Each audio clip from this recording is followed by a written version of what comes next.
सच्चिदानंद की सकल हंस को बंदगी साहेब।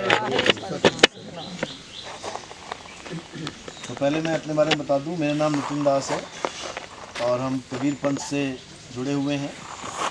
कबीर पंथ हमें नाम इसलिए लेना पड़ता है क्योंकि किसी ना किसी का नाम तो लेना ही पड़ेगा कि कौन से गुरु से जुड़े हुए। तो हमारे गुरु कौन है? सतगुरु कबीर साहब। कबीर पंथ का मतलब क्या है? एक ऐसा रास्ता। पंथ का मतलब रास्ता, पंथ पे चलने वाला पंथी। तो कबीर साहब का एक ऐसा रास्ता है जो हिंदू, मुस्लिम, सिख, ईसाई, जैन, बौद्धिस्ट सबके लिए समान है। यानी एक ऐसा रास्ता जो हमें अपने घर की वापसी करवा दे। आपने सुना होगा ना, 10 लोगों ने घर वापसी करी, 50 परिवारों ने घर वापसी करी। वो घर वापसी क्या बता रहे हैं? जैसे कोई मुसलमान हो गया तो वो हिंदू हो जाए दोबारा से, तो घर वापसी कह देते हैं, जबकि ये घर वापसी नहीं है। घर वापसी का मतलब है इस संसार में तुम कहाँ से आए हो, इस संसार में तुम कहाँ से आए हो, जहाँ से आए हो वहाँ वापसी अगर तुम्हारी हो जाए वापस, उसको कहते हैं घर वापसी। ये तुम अपने घर में नहीं हो। ये जो संसार है ये हमारे परमात्मा का संसार नहीं है। ये किसका संसार है? ये साक्षात मृत्यु लोक है। ये काल भगवान का संसार है और हर इंसान को, हर जीव को फांसी की सज़ा लगी हुई है। ये एक जेल है। आप कहाँ जा सकते हो इस जेल को छोड़ के? जाके दिखाओ, यहीं घूमोगे धरती पे ही।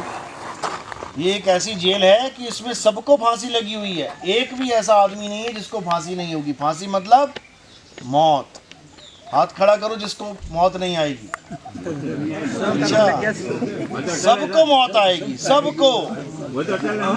अटल है, बिल्कुल ये अटल है, मौत अटल है। इसी को समझना है, ये मौत अटल है, मृत्यु दंड अटल है, सबने मरना है। बच्चा पैदा ना भी हो उससे पहले मर जाएगा। माँ के गर्भ में मर जाते हैं, कई मर जाते कि नहीं मर जाते? सब मरेंगे। यहाँ पापी भी मरेंगे, यहाँ भगत भी मरेंगे। आए हैं तो जाएंगे राजा रंक फकीर, एक सिंहासन चढ़ चले एक बंधे जंजीर। अब मरना तो सबने है, लेकिन मरने के 2 तरीके हैं। एक सिंहासन चढ़ चले, एक के लिए तो सिंहासन आएगा कि भैया बैठो आराम से, अब तुम्हें वापस ले जाते हैं तुम्हारे घर, अब तुम्हें यहाँ आने की जरूरत नहीं है, आ लिए, जी लिए, मर लिए, जो करना था कर लिए, अब अपने घर वापसी करो, अब वापस मत आओ। इसको कहते हैं घर वापसी।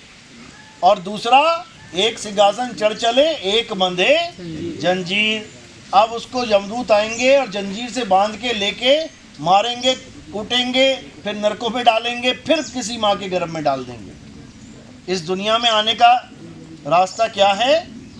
कहाँ से आते हैं दुनिया में लोग? क्या रास्ता है? माँ के गर्भ से। जैसे इस नर्सरी में आने का रास्ता ये है ना, मेन गेट, इधर से ही आना है सबने। इसी प्रकार इस दुनिया में आने का एक ही रास्ता है, माँ का गर्भ, और कोई रास्ता नहीं है। तो जो भी माँ के गर्भ में आता है उसने एक दिन संसार में जी के, खा पी के शरीर को छोड़ के चले जाना है। यानी शरीर की मृत्यु होनी ही होनी है। अब हमने क्या करना है बचने के लिए? बच सकता है कोई मौत से? कोई बच सकता है? हाथ खड़ा करो। एक बंदा बच सकता है यहाँ, बिल्कुल बच सकता है, इसीलिए तो हाथ खड़ा किया है। हाथ खड़ा किया है इसीलिए बच सकता है। समझ लो, गोलियां चल रही हैं, धनाधन गोलियां चल रही हैं, उसमें से निकल के जाना है। क्या बचेगा कोई? निकल बच सकता है? बच सकता है। बुलेट प्रूफ जैकेट पहन ले, बुलेट प्रूफ जैकेट पहन ले और निकल जाए। भगवान ही बचाओ तो बिल्ली की घोड़े में कौन बचा सके? कोई नहीं बचा सके। हाँ, तो बचाने का रास्ता बताया जा रहा है। तो बचने का केवल एक ही रास्ता है, मरने से बचने का एक ही रास्ता है। क्या रास्ता है? तुम ये जान लो कि तुम कौन हो। जब तुम ये जान लोगे कि मैं कौन हूं, उसके बाद तुम्हारी कभी मौत ही नहीं होगी। अभी क्या हुआ है? अभी हम ये जान बैठे हैं कि मैं एक आदमी हूं। लड़कियां हैं, औरतें हैं, ये जान बैठी हैं कि मैं एक औरत हूं।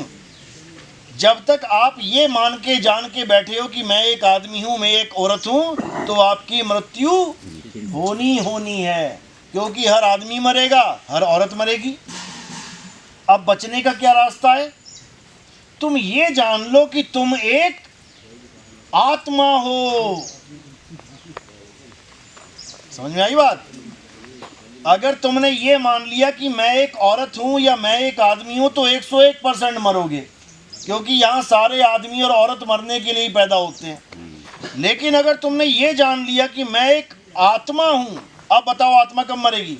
आत्मा तो मेरी बस यही एक फार्मूला है बचने का। यही एक फार्मूला है बचने का कि आप ये जान जाओ कि आप एक आत्मा हो। जब आपने ये जान लिया कि मैं एक आत्मा हूं, अब बताओ तुम्हें कौन मारेगा? ना तुम्हें गोली मार सकती है, ना तुम्हें तलवार काट सकती है, ना तुम्हें आग जला सकती है, ना तुम्हें पानी डुबो सकता है, क्योंकि तुम शरीर रहे ही नहीं। आत्मा आत्मा है तुझसे कही है आत्मा में तुझसे उनके गोली लागी कोई नहीं। हाँ, ये तो तब समझ में आएगा ना जब ये जानोगे कि मैं एक आत्मा हूँ। अगर तुम ये केवल बोल रहे हो कि मैं एक आत्मा हूँ और गोली लग रही है तुम्हारी हालत खराब हो जाएगी, क्योंकि तुम अपने आप को शरीर माने बैठे हो और शरीर मरेगा तो तुम्हें लगेगा हाय मैं मर गया। बस यही फर्क है। शरीर क्या है? हमारे कपड़े हैं। ये कपड़े कैसे हैं? कॉटन के, नायलॉन के, सूती के, रेशम के। और ये कपड़े कौन से हैं? ये 5 तत्व के कपड़े हैं। ये शरीर कितने तत्वों का है? 5 तत्वों का। अब ये कपड़े यानी ये कपड़े अगर फट जाएं, जल जाएं, गल जाएं तो मुझे कोई फर्क पड़ रहा है क्या? कोई फर्क नहीं है, नया ओढ़ देंगे। अब ये कपड़े जो हैं, ये मिट्टी वाला कपड़ा अगर ये छूट जाए तो मुझे ये लगता है कि मैं मर गया। बस यही भरम है। इस भरम में किसने फंसा रखा है? माया ने भरम डाल रखा है। भरम का पर्दा है एक, हमें भ्रमित किया हुआ है कि तू एक दिन मरेगा। और हम क्या बोल के बैठे? ये तो अटल सत्य है। क्या? मैं तो मरूंगा। अरे ये सबसे बड़ा झूठ है। ये संसार का सबसे बड़ा झूठ है कि तुम मरोगे। गाते क्या हो? ईश्वर अंश जीव अविनाशी। अविनाशी का मतलब क्या होता है? अविनाशी का मतलब है जो कभी जिसका विनाश हो ही ना। तो जो अविनाशी जीव है वो मरेगा कब? कभी नहीं मर सकता। तो ये कौन लोग हैं जो हमें समझा रहे हैं कि तुम एक दिन मरोगे मरोगे मरोगे, मृत्यु अटल है? अरे भाई, मरेगा वो जो अपने आप को शरीर मानता है, जो अपने आप को आत्मा करके जानता है, वो कभी नहीं मरेगा। गीता में यही समझाया गया है अर्जुन, ये शरीर तो हमारे कपड़े हैं, एक दिन गल जाएंगे, फट जाएंगे, सड़ जाएंगे, लेकिन हम तुम शरीर नहीं हैं। हे अर्जुन, हम और तुम आत्मा हैं। तो करना क्या है? हे अर्जुन, इन शरीरों से मोह त्याग। वो धनुष बाण नहीं उठा रहा था ना, मैं दादा को नहीं मारूंगा, मैं चाचा को नहीं मारूंगा, मैं भाइयों। वो कह रहे हैं तू चाहकर भी नहीं मार सकता दादा को, चाचा को, क्योंकि वो आत्मा है, शरीर नहीं है। इन शरीरों से मोह को हटा और अपनी आत्मा में रमण कर। अध्याय 3 17वां श्लोक यही समझा रहे हैं कि हे अर्जुन, जो अपनी आत्मा में रमण करता है, जो अपनी आत्मा में तृप्त है, जो अपनी आत्मा में संतुष्ट है, उसके लिए कोई धार्मिक कर्म कर्तव्य लागू ही नहीं होता। यानी जो हमारा असली धर्म है वो क्या है? सत्य सनातन धर्म। और जो हमारे धर्म में मिलावट है वो क्या है? ये मंदिर मस्जिद, ये सब जितने भी पूजा पाठ की स्थली हैं, मूर्ति पूजा है, ये देवी देवता, ये सब मिलावट है।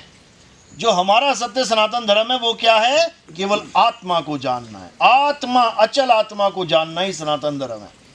अध्याय 2 24वां श्लोक, हे अर्जुन, ये आत्मा अचल है, अडोल है, ये आत्मा सत्य सनातन है। इसी आत्मा को जानना हर इंसान का परम कर्तव्य है। इस दुनिया में आने का एक ही लक्ष्य है। क्या लक्ष्य है? इंसान जन्म पाने का एक ही लक्ष्य है। क्या लक्ष्य है? अपनी आत्मा को जान लो। पत्थर नहीं पूजने हैं। पत्थर चल नहीं सकता, बोल नहीं सकता, हिल नहीं सकता, डुल नहीं सकता। तुम हिल भी सकते हो, डुल भी सकते हो, बोल भी सकते हो, चल भी सकते हो। तुम्हारी कीमत ज्यादा है कि पत्थर की? अपनी कीमत नहीं। बस इस आत्मा की कीमत है। ये आत्मा अनमोल है, इसका कोई मोल नहीं है। पत्थर टूट गए ना, नया भगवान आ जाएगा, और तुम्हारी गर्दन कट गई, कहां से लेके आएंगे तुम्हें? समझो। यानी अगर कोई इस दुनिया में भगवान है तो वो आत्मा ही है। हे अर्जुन, आत्मा अखंड है, अचल है, अडोल है।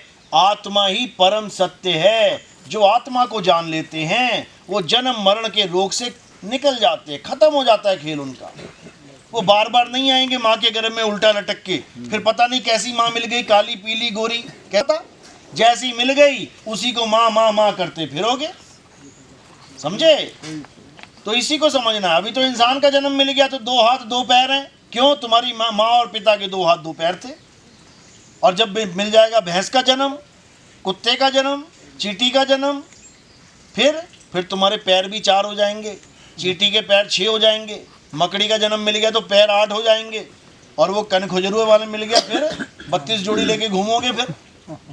तो इन सब काल के जाल से, इन सब शरीरों देहों के जाल से बचने का एक ही रास्ता है, अपनी आत्मा को जानना। मरने से पहले, शरीर त्यागने से पहले जो अपनी आत्मा को जान लेते हैं वो अपनी आत्मा में स्थित हो जाते हैं।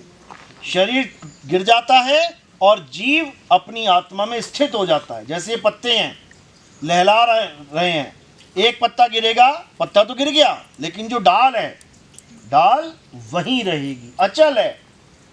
पत्ता गिर गया, डाल वहीं है। इसी प्रकार तुमने क्या करना है, ये पत्ता गिरने दो, तुम डाल तक पहुंच जाओ, यानी अपनी आत्मा तक पहुंच जाओ।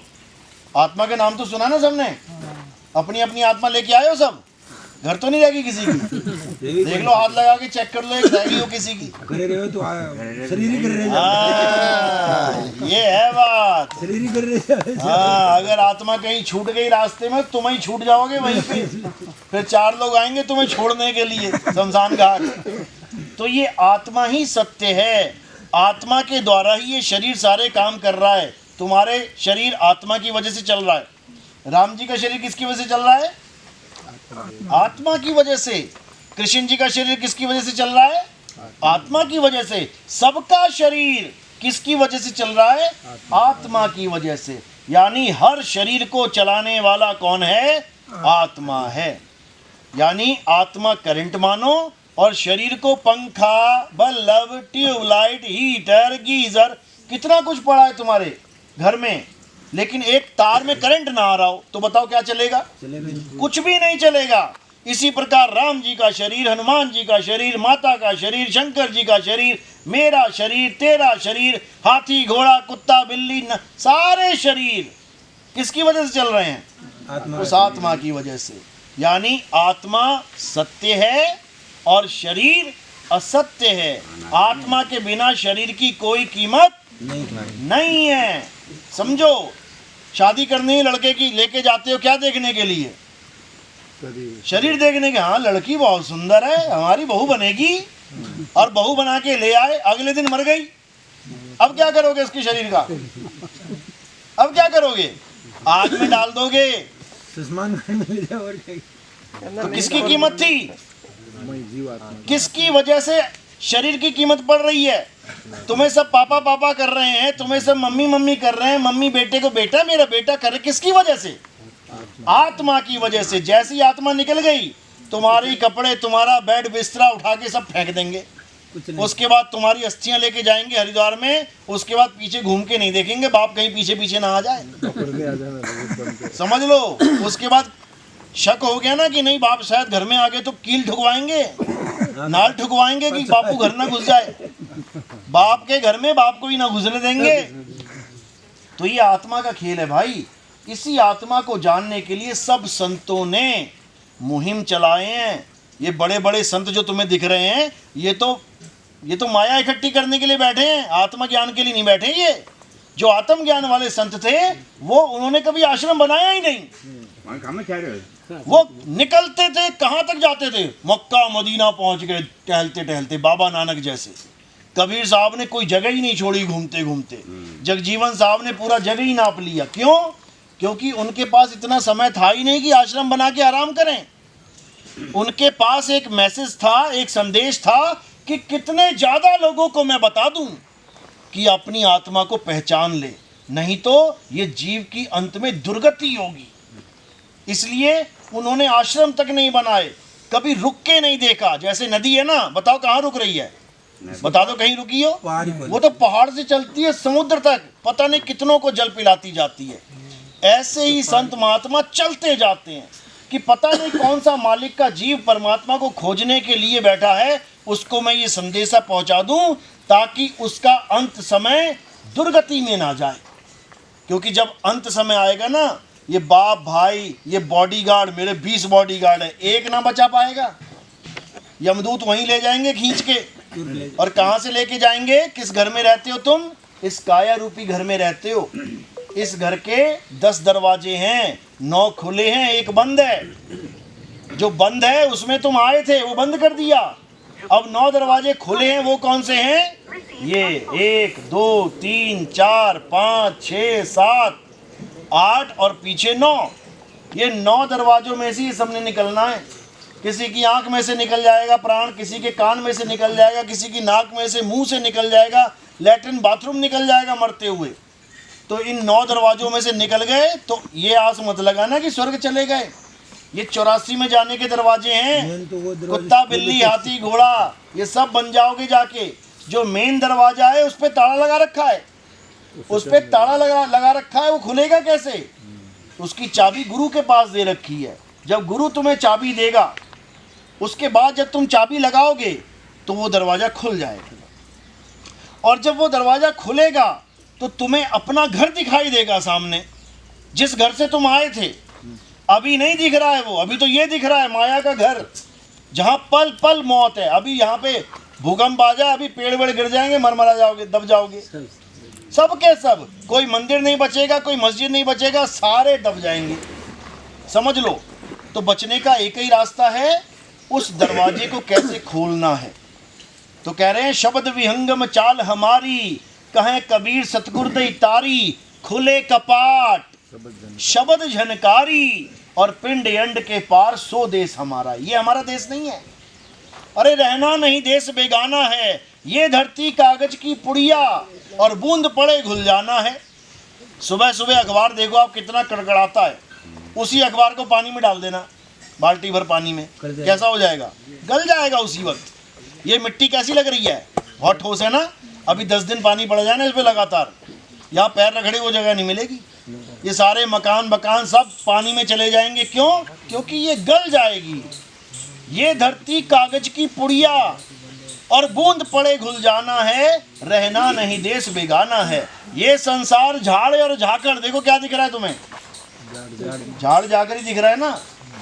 ये झाड़ झाकड़ का ही संसार है। ये तो तुमने बिल्डिंगें बना ली, ये तो इंसानों ने शहर बना लिए, बड़े बड़े शहर बना लिए। अब कह रहा है मैं नहीं छोड़ूंगा इस दुनिया को।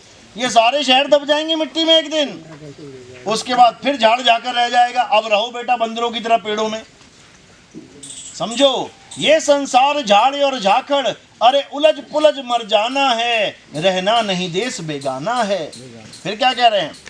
कहें कबीर सुनो भाई साधो, अरे सतगुरु नाम ठिकाना है, रहना नहीं देश बेगाना है। यानी जो तुम्हें नाम दिया जाता है संतों के द्वारा, उस नाम में ही तुम्हारा ठिकाना है। यानी तुम्हारा असली घर कहाँ है? गुरु के द्वारा दिया गया नाम, वो नाम ठिकाना है। वो नाम कोई जपने वाला नाम नहीं है कि हिंदू है तो राम राम जप ले, मुसलमान है तो अल्लाह अल्लाह जप ले, वाहिगुरु वाहिगुरु जप ले, गॉड गॉड, कुछ नहीं जपना। नाम है जप में, नाम है तप में, ना एकांत निवास में, और मोको कहाँ ढूंढे रे बंदे, मैं तो तेरे पास में। वो परमात्मा बिल्कुल पास है। आत्मा कितनी दूर है तुमसे? आत्मा कितनी दूर है? 2-4 किलोमीटर दूर तो नहीं है, बिल्कुल पास में है। बिल्कुल पंखा चल रहा है तो करंट पास में है, तुम चल रहे हो तो आत्मा पास में है। बस तुम्हें उस आत्मा का ज्ञान प्राप्त करना है कि गुरुजी मैं कैसे चल रहा हूँ, मैं कैसे चल रहा हूँ, मैं कैसे बोल रहा हूँ, ये ताकत आ कहाँ से रही है। बस उस आत्मा को जानना है, फिर उस आत्मा में रमण करना है। हे अर्जुन, जो अपनी आत्मा में रमण करते हैं, जो अपनी आत्मा में तृप्त हैं, जो अपनी आत्मा में संतुष्ट हैं, उनके लिए कोई धार्मिक कर्म कर्तव्य लागू नहीं होता। उसको किसी बाबा को मनाने की जरूरत नहीं, उसे किसी माता को मनाने की जरूरत नहीं। कोई तुमसे नाराज थोड़ी नहीं हुआ बैठा है, तुम मनाने में लगे हो। अपनी आत्मा को जानो, और जो अपनी आत्मा को जान लेता है वो परमात्मा को जान लेता है, क्योंकि परमात्मा का वास तुम्हारी आत्मा में है। और बाहर क्या है? ये माया है, ये माया है, इसी में उलझे हैं सारे संसार में लोग। नहीं माया है तो कह रहे हैं ज्यों तिल माही तेल है, ज्यों चकमक में आग, और तेरा साईं तुझ में है, जाग सके तो जाग। हम उसको परमात्मा मान बैठे हैं जो इंसानों ने बनाए हैं, मूर्तियां। एक मूर्ति को हम भगवान मान रहे हैं। ये मूर्ति ना बोले ना डोले। अगर तुम खाना भी मुंह में लगा के चले जाओ, लड्डू चिपका दिया ना तुमने, ये खा नहीं सकती। कौन खाएगा? चींटियां आके लड्डू खींच के ले जाएंगी, मक्खियां बैठ जाएंगी खाने के लिए। तुम्हारे मुंह पे, तुम्हारे होंठ पे मक्खी बैठ जाए, नाक पे मक्खी बैठ जाए, कितनी देर बैठने देते हो? तुम्हारे होंठ पे मक्खी बैठी नहीं कि हाथ एकदम आता हट। सोचो, तुम्हारे तो 2 हाथ हैं, जिनके 6-6, 8-8 हाथ हैं, उनके मुंह पे 10 मक्खियां बैठ जाए, वो हाथ एक भी ना हिला पा रहा है। बताओ, हमने इसको भगवान मान लिया है। हाँ, ये सांकेतिक ज्ञान है। ये सांकेतिक ज्ञान ठीक है कि राम जी ऐसे थे, कृष्ण जी ऐसे थे, दुर्गा माता ऐसी थी, शंकर जी ऐसे थे। जैसे आपके दादाजी का कोई चौक पे मूर्ति लग गई, जैसे बाबा अंबेडकर की मूर्तियां लगी होती हैं, बाबा अंबेडकर ऐसे थे, उंगली ऐसे है ना, ऐसे थे। अब इसका मतलब ये थोड़ी नहीं कि वही बाबा अंबेडकर है। अब तुम जाओ वहाँ पे और आरती करने लग जाओ और खाना खिलाने लग जाओ उनको, बाबा जी को भोग लगा रहे हैं। अरे वो मूर्ति है भाई, वो मूर्ति है। बाबा अंबेडकर ने इसी का तो खंडन किया था। भारतीय धर्म तक छोड़ दिया उन्होंने, हिंदू धर्म छोड़ा कि नहीं? कौन सा अपनाया था पता है? बुद्ध धर्म अपना लिया था, इसीलिए कि कहाँ ये मूर्तियों के चक्कर में पड़े हैं। मूर्तियों को भगवान मानते हैं और आत्मा से बैर करते हैं, विरोध करते हैं, आत्मा से दूरी बढ़ाते हैं। ये शूद्र जात का है, बताओ। अरे शूद्र जात का है तो इसका मतलब डिफेक्टिव पीस है।